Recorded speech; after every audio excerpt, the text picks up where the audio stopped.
The Kraken. Imagine your ship gliding across glassy waters, when suddenly the surface breaks with the rise of tentacles as thick as tree trunks. The Kraken is not subtle. In Norse tales, it was the living nightmare of sailors, a sea monster so large people confused it with an island before it began to move. The creature's reputation was simple.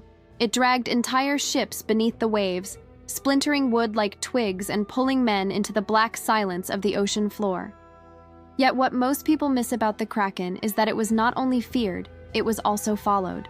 Sailors who hunted for fish knew that swarms gathered around the creature, either feeding on scraps of its last kill or drawn by some strange effect of its presence. To spot a Kraken was to spot a banquet waiting below, so fishermen would risk everything to follow. The cruel irony is that this instinct to chase was often the last decision they ever made. The Kraken was not just a monster, it was a lure, promising fortune and delivering death. Reports describe the sea swelling as if a mountain rose beneath it, then opening to reveal suction-lined limbs that could smash the largest vessels of the age. And unlike stories of dragons or giants, the Kraken had a grounding in reality.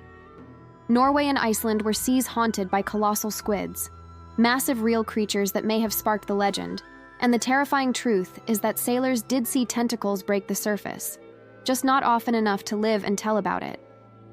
The Kraken sits at the boundary of myth and fact, a beast that could be fantasy or nature, but either way it remained the reason men looked twice at the calmest sea.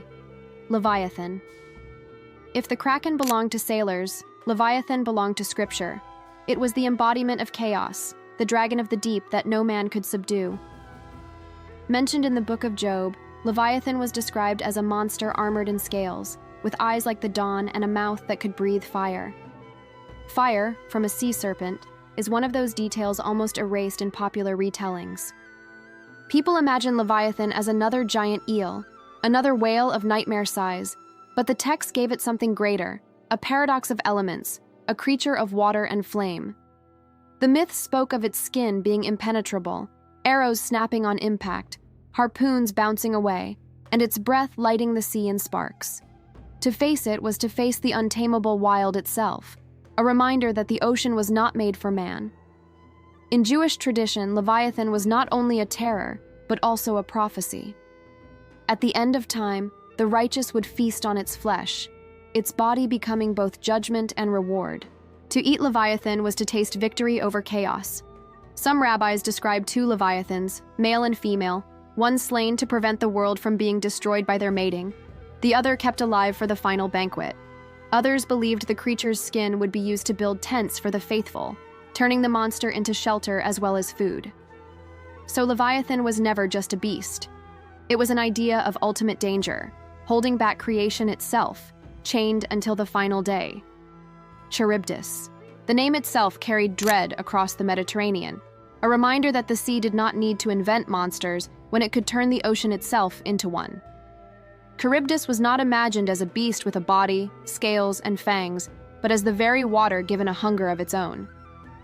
Ancient Greeks described her as the daughter of Poseidon and Gaia, born of sea and earth, but cursed by Zeus.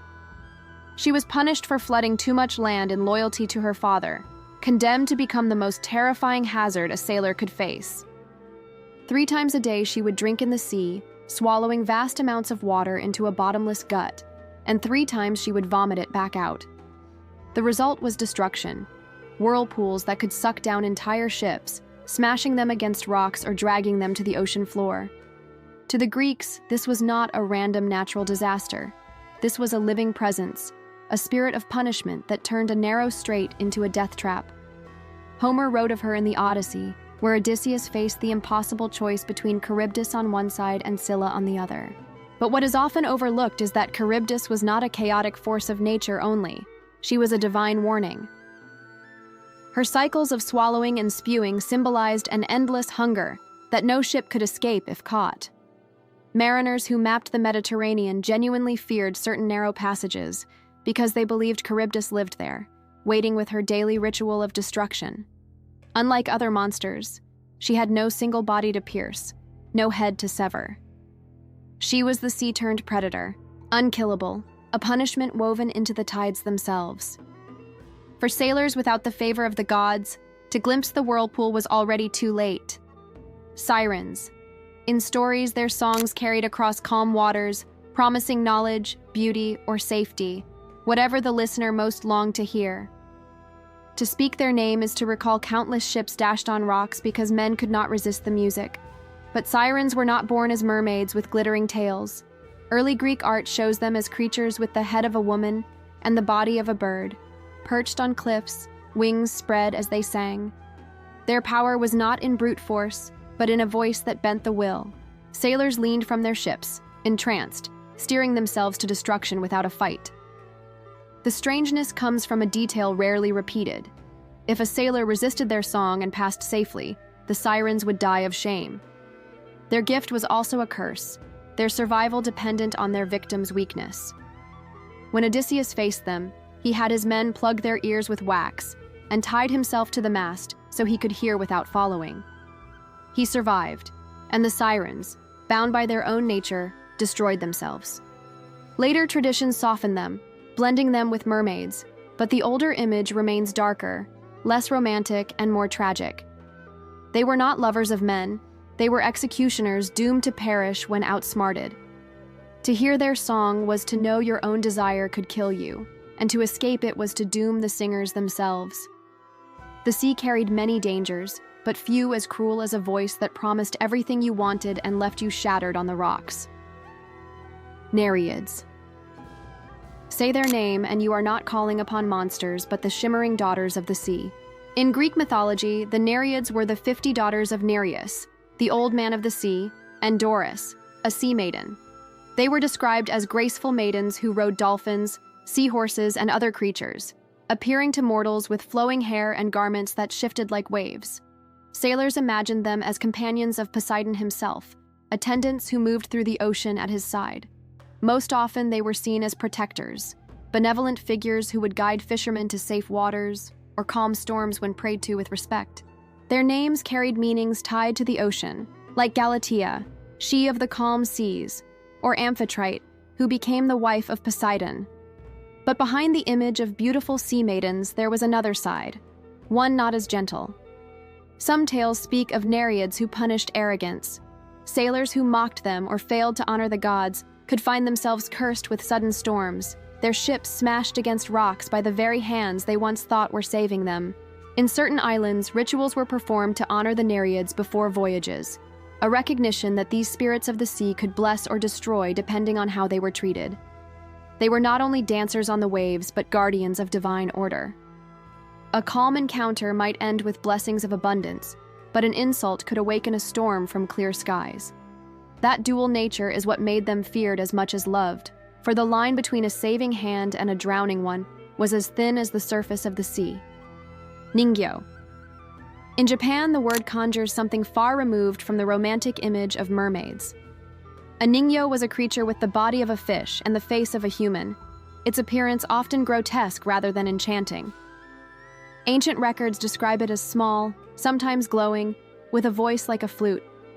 To catch a Ningyo was considered a curse, a sign of storms and disaster soon to follow. Its flesh, however, carried a legend so strange it survived for centuries. The tale of Yaobikuni tells of a young girl whose father unknowingly brought home the meat of a Ningyo. She ate a piece, and from that day, she stopped aging. She lived through generations, watching villages rise and fall until the burden of immortality became too much. After 800 years, she walked into a temple, sealed herself inside, and never emerged. The Ningyo gave her eternal youth but no peace, and so the creature became a warning against desires that humans could not handle. Fishermen who saw a Ningyo flailing in nets believed misfortune would soon strike, and many cut their lines immediately to release it, preferring to lose their catch rather than invite death to their families. Some coastal villages treated sightings as omens, lighting lanterns and praying to ward off the disasters it foretold. Unlike the alluring sirens of the West, the Ningyo was not a seducer, but a prophet of sorrow, a strange being that blurred the line between blessing and curse. Its gift was longevity, its punishment endless grief, and the sea that held it was never simple water, but a world that guarded secrets too heavy for mortal hands. Umibozu. The sea can be perfectly calm, moonlight spreading like silver across the surface, when suddenly a shadow rises that blots out the sky. That is when sailors spoke the name Umibozu, a giant spirit of the ocean feared in Japanese folklore. It was described as a massive, dark figure, bald like a monk, with a head breaking the waves and eyes glimmering like lanterns. Unlike storms that announce themselves with growing winds, the arrival of Umibozu was silent until it was too late. The waters could be still, the air peaceful, and then the giant would emerge, towering above ships, and the sea would erupt in chaos. Sailors believed that when Umibozu appeared, he would demand tribute. The most famous demand was cruelly impossible, a barrel or bucket without a bottom. Of course, such an offering could not exist, and when the crew failed to deliver, Umibozu would overturn the vessel, drowning everyone on board. The spirit's rage was said to be born from monks who had died at sea, their unrest transforming them into vengeful forces that punished sailors without mercy. Some stories claimed Umibozu smashed ships with enormous hands, others that he summoned waves so tall they swallowed entire fleets. Fishermen whispered that if you carried enough barrels of water and gave one as sacrifice, he might spare your ship, but such hope rarely matched the terror of seeing that head rise from the Black Sea. He represented the sudden betrayal of the ocean, a reminder that the sea could turn from calm to deadly in a heartbeat, and no human prayer could tame it. Makara. From the waters of India came a very different kind of figure, not a spirit of rage, but a guardian of gods and temples. The Makara was a hybrid beast, part crocodile, part fish, sometimes with the trunk or tusks of an elephant, and even the tail of a peacock. Its body was an assembly of strength and grace, adapted to both land and water, but it lived most comfortably in rivers and oceans. In Hindu tradition, the Makara served as the Vahana, the mount of Varuna, the god of the seas, and also of Ganga, the goddess of the sacred river. When they appeared in art, the gods rode Makara as a sign that even the chaos of water had loyal protectors. Temples across India and Southeast Asia still hold carvings of these creatures, often at the mouths of spouts and water channels, where they symbolized protection and abundance. When water poured from a Makara's mouth, it was not only decoration, but also a blessing, a guardian ensuring that the flow carried life instead of danger. Astrological texts also link Makara to Capricorn, the sea goat of the zodiac, showing how deeply this form blended into both religion and cosmology.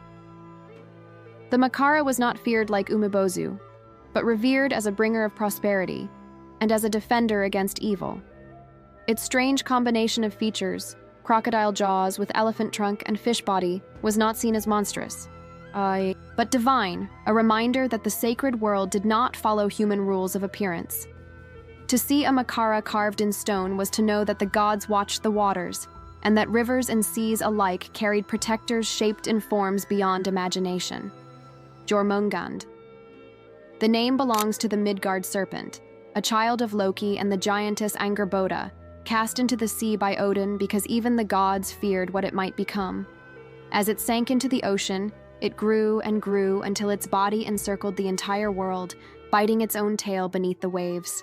Jormungand was no ordinary sea monster, but a cosmic boundary, a serpent so vast that it defined the limits of Midgard itself. Norse mythology told that when it released its tail, the end of days would begin. Its poison was said to be so strong that the mere breath of the serpent could kill. For most, Jormungand was an unseen terror, lurking below the waters. But one tale stands apart as the most striking: the fishing trip of Thor. In the prose Edda, Thor disguised himself as a fisherman and set out with the giant Hymir. He baited a massive hook with the head of an ox and cast it into the sea. From the depths rose Jormungand, vast coils breaking the water, eyes glowing with fury. Thor hauled on the line with all his strength, and the serpent surged upward, vomiting venom and thrashing so violently that the entire boat threatened to capsize. Thor raised his hammer, prepared to kill the creature, but Hymir, terrified of bringing about the world's end, cut the line at the last second. Jormungand sank back into the depths, and Thor stood seething, cheated of his victory. The story carried a tension beyond the simple clash of man and monster. Even the gods themselves feared that slaying the serpent too soon would trigger Ragnarok. That moment, a single strike away from apocalypse, revealed how deeply Jormungand was woven into the fate of the cosmos. It was not simply a sea beast, it was the ocean itself wrapped around the world, waiting for the day it would rise. Aspidochelone. In medieval bestiaries, it was described as a creature so immense that sailors mistook it for an island. Its back was covered in sand, rocks, and even trees, so that ships would anchor upon it, crews would disembark, and fires would be lit to cook meals. Only then would the creature descend, dragging the men and their vessels into the depths. Some said it was a whale, others a turtle, but all agreed it was a deception designed to lure the unwary. The name Aspidochelone comes from Greek roots, aspid meaning shield and chelone meaning turtle, and indeed its shell was imagined as vast enough to hold an entire camp. Yet there is a detail less known that adds to the eeriness of its legend. Certain medieval texts claimed that Aspidochelone emitted a sweet fragrance from its body, a perfume that attracted fish in great numbers and tempted sailors closer. The smell promised abundance, a miracle in barren seas, and men who followed it thought they had found providence. Instead, they had found their doom. To be drawn by the scent was to fall into its trap, devoured or drowned as the beast submerged. The creature was not violent in the way of sharks or serpents. It killed with patience, letting human trust and greed do the work. For the medieval mind, the Aspidochelone symbolized the devil's snare, a pleasant promise hiding death beneath. Like the Kraken of the North, it blurred the line between natural hazard and myth. But what set it apart was its method. It became the very refuge men sought in the sea, turning safety into the deadliest lie. To sailors reading those bestiaries, every island on the horizon carried suspicion, because how could they know which land was solid earth and which one waited to sink beneath their feet? Lusca. The waters of the Caribbean have their own legends, and among the most feared is the Lusca, a monstrous hybrid said to be part shark and part octopus. Fishermen and divers spoke of a creature with tentacles long enough to wrap around boats and a mouthful of shark's teeth waiting to tear anything apart. The Lusca was not just a tale told to frighten children. It was anchored to real places that remain mysterious even today. In the Bahamas and throughout the Caribbean, there are underwater caves and sinkholes known as blue holes, deep vertical shafts plunging hundreds of feet into the earth. These pools appear calm on the surface, but beneath they twist into labyrinths where strong currents can drag swimmers and divers to their deaths. Local belief held that the Lusca lived in these places, lurking in the dark passages, ready to strike at anyone who ventured too close. Reports described sudden whirlpools forming near blue holes, boats being pulled under, and divers disappearing without a trace. To those who survived, it felt as if an enormous presence had seized them, stronger than any current could explain. The Lusca became the name given to the sea's hidden dangers, a body imagined as half shark for speed and ferocity, half octopus for cunning and reach. Some claimed it could change its size, small enough to slip unseen through channels, then suddenly massive, stretching wide enough to engulf a vessel. Others insisted its eyes glowed deep underwater, like lanterns guiding victims toward its maw.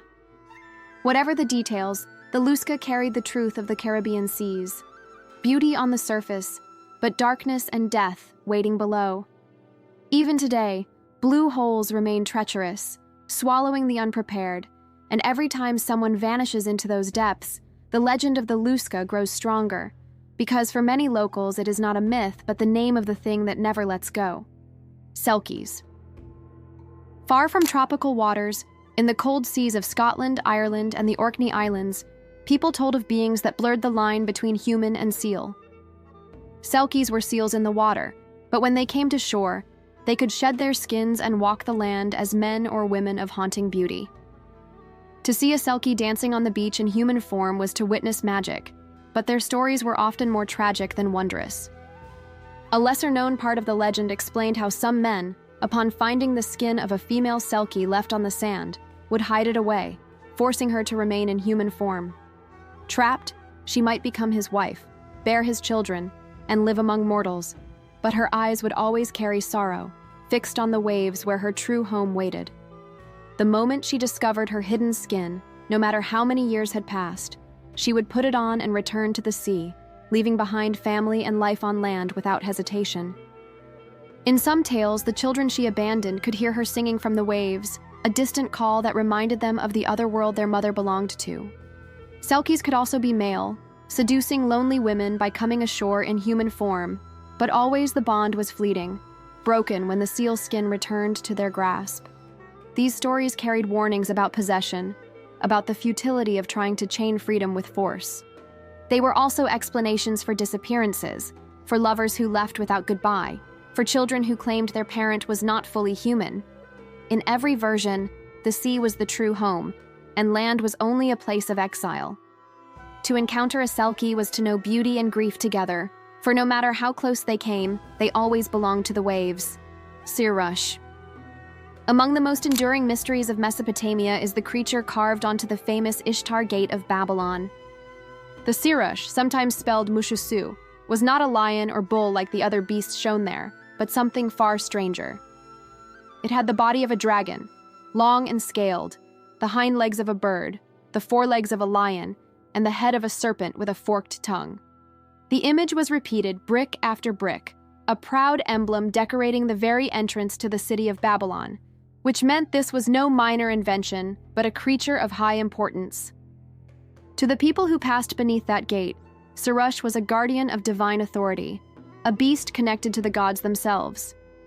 In later interpretations, it was seen as the companion of Marduk, the great god of Babylon, fighting at his side against the forces of chaos.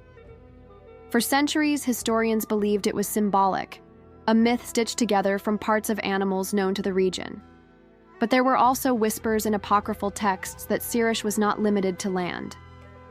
Some suggested it rose from the waters of the Euphrates, the river that sustained Mesopotamian life. These accounts painted it as a liminal creature, bridging the worlds of river and city, a dragon that could emerge dripping from the current as easily as it walked the ground. This watery aspect is rarely mentioned, but reveals how deeply the Mesopotamians tied their myths to the rivers that fed them. Sirrush stood as a sign that the same water-giving life could also give rise to something untamed and terrifying. Unlike the composite animals of many cultures, Sirrush carried consistency in art, hinting that people believed it had a true form. It was no fantasy scribble, but a recognized being, part of the fabric of Babylon, a dragon that belonged as much to the river as to the gate it guarded. Cetus. In Greek mythology, Cetus was the sea monster sent by Poseidon to punish Queen Cassiopeia, who had boasted that her daughter Andromeda was more beautiful than the Nereids.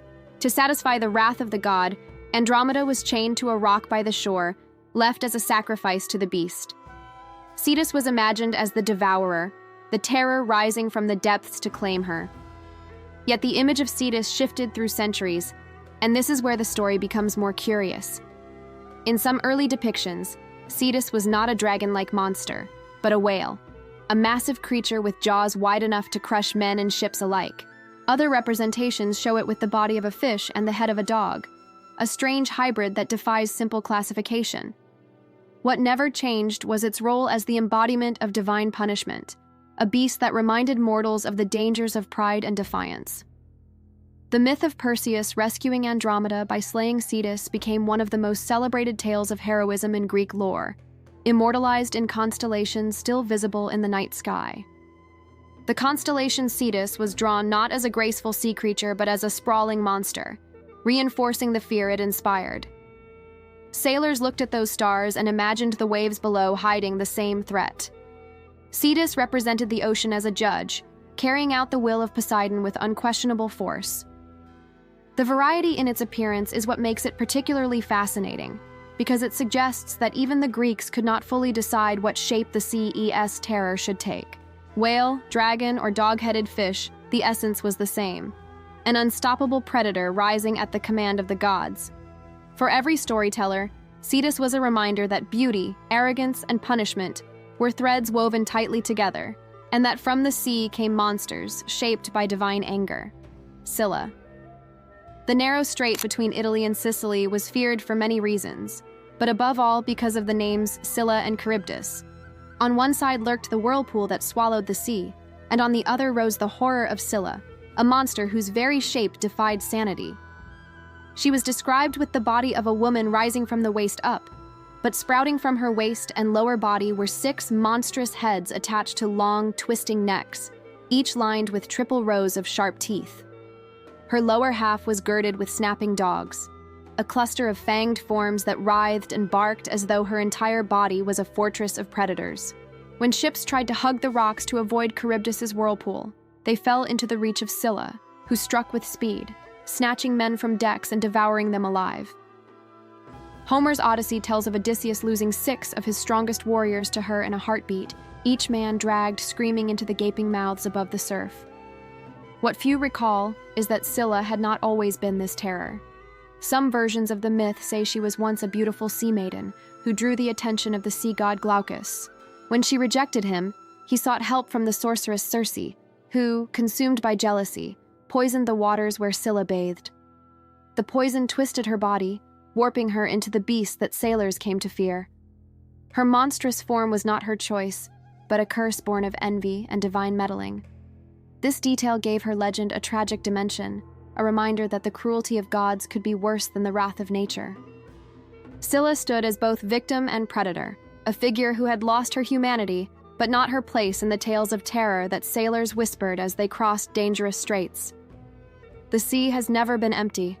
From Babylon to Greece, from Japan to the Caribbean, every culture that touched the waves filled them with beings that were more than animals and more than storms. They gave the ocean a face, a voice, and a hunger.